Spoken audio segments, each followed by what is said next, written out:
പത്തനംതിട്ടയിൽ കൂട്ടബലാത്സംഗത്തിന് ഇരയാക്കപ്പെട്ട 18-കാരിയുടെ രഹസ്യമൊഴി അടൂർ CJM കോടതി രേഖപ്പെടുത്തി.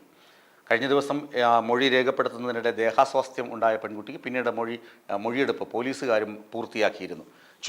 അതായത് ഈ മൊഴികളുടെ അടിസ്ഥാനത്തിൽ 5 പോലീസ് സ്റ്റേഷനുകളിലാണ് കേസുകൾ രജിസ്റ്റർ ചെയ്യപ്പെട്ടിട്ടുള്ളത്. കേസ് പത്തനംതിട്ട ജില്ലയിൽ നിന്ന് തിരുവനന്തപുരം ജില്ലയിലേക്കും മാറുന്ന ഒരവസ്ഥ ഈ കഴിഞ്ഞ ദിവസങ്ങളിൽ ഉണ്ടായി. തിരുവനന്തപുരത്ത് കല്ലമ്പലം പോലീസാണ് ഒരു കേസ് രജിസ്റ്റർ ചെയ്തിരിക്കുന്നത്.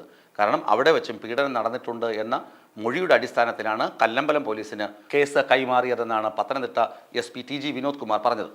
ഇതുവരെ 29 കേസുകളാണ് പെൺകുട്ടിയുടെ മൊഴിയുടെ അടിസ്ഥാനത്തിൽ രേഖപ്പെടുത്തിയത്. കഴിഞ്ഞ ദിവസം 2 പേരെ കൂടി അറസ്റ്റ് ചെയ്തപ്പോൾ അറസ്റ്റിലാക്കപ്പെട്ട പ്രതികളുടെ എണ്ണം 44ആയി. ഇനിയും അറസ്റ്റുകൾ 14 പേരെയാണ് അറസ്റ്റ് ചെയ്യാനുള്ളത്. അതിലൊരാൾ വിദേശത്താണ്.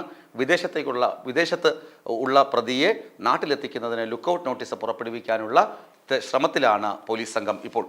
അതുമാത്രമല്ല, മറ്റ് 14 പ്രതികളും സൂചന ലഭിച്ചതിനെ തുടർന്ന് പലരും വീടുകളില്ല എന്ന വിവരമാണ് പുറത്തു വരുന്നത്. പലരും ഒളിവിലൊക്കെ പോകാൻ തുടങ്ങിയിരിക്കുന്നു. കാരണം ഈ പെൺകുട്ടിയെ അറിയുന്ന ആളുകൾ, മൊബൈൽ ഫോണിൽ പെൺകുട്ടിയുടെ സൂക്ഷിച്ചിട്ടുള്ള വ്യക്തികൾ, അവരൊക്കെ തന്നെ മാറി നിൽക്കാനും ഈ മൊബൈൽ ഒക്കെ ഫോർമാറ്റ് ചെയ്യാനും ഒക്കെ തുടങ്ങിയതായി പോലീസിന് വിവരം ലഭിച്ചിട്ടുണ്ട്. അതുകൊണ്ട് തന്നെ വളരെ കുറച്ചുകൂടി കാര്യക്ഷമമായി, കുറച്ചുകൂടി രഹസ്യാത്മകമായാണ് പോലീസ് ഇപ്പോൾ അന്വേഷണം മുന്നോട്ട് നീക്കുന്നത്. കഴിഞ്ഞ ദിവസം പിടിയിലായവരെയും പുലർച്ചെ വീട്ടിൽ നിന്നാണ് അറസ്റ്റ് ചെയ്തതെന്ന് പോലീസ് പറഞ്ഞു. മറ്റൊരു കാര്യം, ചില ആളുകളെ, ഈ പെൺകുട്ടിയുടെ മൊഴിയുടെ അടിസ്ഥാനത്തിൽ ചില ആളുകളെ പോലീസ് ചോദ്യം ചെയ്യാൻ വേണ്ടി വിളിപ്പിച്ചിരുന്നു. ആ വിളിപ്പിച്ച പലരെയും ചോദ്യം ചെയ്തു. അവരുടെ മൊബൈൽ ഫോണുകളും അതുപോലെ തന്നെ ഡിജിറ്റൽ തെളിവുകളും ഒക്കെ പരിശോധിച്ചു. അപ്പോൾ അവർക്ക് ഈ കേസുമായി പറയത്തക്ക ബന്ധമൊന്നുമില്ല എന്ന് കണ്ട് അവരെ വിട്ടയക്കുന്ന സാഹചര്യവും ഉണ്ടായി. ചുരുക്കി പറഞ്ഞാൽ പോലീസ് ഈ പെൺകുട്ടിയുടെ മൊഴി അതേപടി അങ്ങ് വിശ്വസിക്കുന്നില്ല. അവർ കൃത്യമായി ക്രോസ് ചെക്ക് ചെയ്ത് ഡിജിറ്റൽ തെളിവുകളുടെ അടിസ്ഥാനത്തിലാണ് നടപടികൾ എടുക്കുന്നത് എന്നത് വ്യക്തമാണ്. അത് പോലീസ് എടുക്കുന്ന മുൻകരുതലാണ്. കാരണം പോക്സോ കേസിൽ വളരെ ശ്രദ്ധിച്ച് കൈകാര്യം ചെയ്തില്ലെങ്കിൽ, പ്രത്യേകിച്ച് പ്രായപൂർത്തിയാകാത്ത 4 പ്രതികൾ ഉള്ള ഒരു പശ്ചാത്തലത്തിൽ ഈ കേസ് ശ്രദ്ധിച്ച് കൈകാര്യം ചെയ്തില്ലെങ്കിൽ പോലീസിന് തന്നെ അത് മെനക്കേടാകും. പിന്നെ ഈ പ്രതികൾക്ക് ശിക്ഷ ലഭിക്കുമോ അല്ലെങ്കിൽ അതിജീവിതയ്ക്ക് നീതി ലഭിക്കുമോ എന്ന കാര്യത്തിലൊക്കെ തർക്കം പിന്നീട് ഉടലെടുത്തേക്കാം. അതുകൊണ്ട് പോലീസ് വളരെ കാര്യക്ഷമമായും വളരെ ശ്രദ്ധയോടും കൂടിയാണ് ഈ കേസ് കൈകാര്യം ചെയ്യുന്നത്. TG വിനോദ് കുമാറിൻ്റെ നേതൃത്വത്തിലുള്ള 25 അംഗ സംഘമാണ് കേസ് കൈകാര്യം ചെയ്യുന്നത്. അതുപോലെ തന്നെ എവിടെയൊക്കെയാണ് പീഡനം നടന്നത്? റാന്നി മന്ദിരമ്പടിയിലെ റബ്ബർ തോട്ടത്തിൽ, ജനറൽ ആശുപത്രിയിലെ ശുചിമുറിയിൽ പെൺകുട്ടി എത്തിക്കുന്നത് ഭയങ്കര നാടകം കളിച്ചിട്ടാണ്. ഈ പ്രതികളിൽ ഒരാളുടെ ഒരു ബന്ധു ആശുപത്രിയിൽ അപ്പോൾ ചികിത്സയിലായിരുന്നു.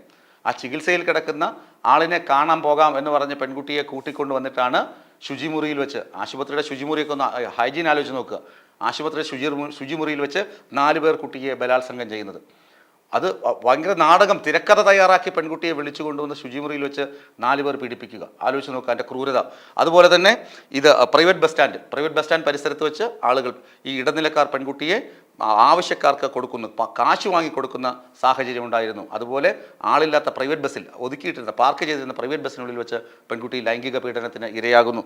മറ്റൊന്ന് അച്ചൻകോട്ടുമലയിൽ വെച്ചാണ് ആദ്യത്തെ കൂട്ടബലാത്സംഗം നടക്കുന്നതെന്നാണ് പെൺകുട്ടി മൊഴി നൽകിയത്. അതുപോലെ തന്നെ ചുട്ടിപ്പാറ, പിന്നെ വീടിന് സമീപത്തുള്ള ഷെഡ്, സ്കൂള്, കാറുകൾ, ഇങ്ങനെ പല സ്ഥലങ്ങളിലും വെച്ചിട്ടാണ് ഈ പെൺകുട്ടി പീഡിപ്പിക്കപ്പെട്ടത്.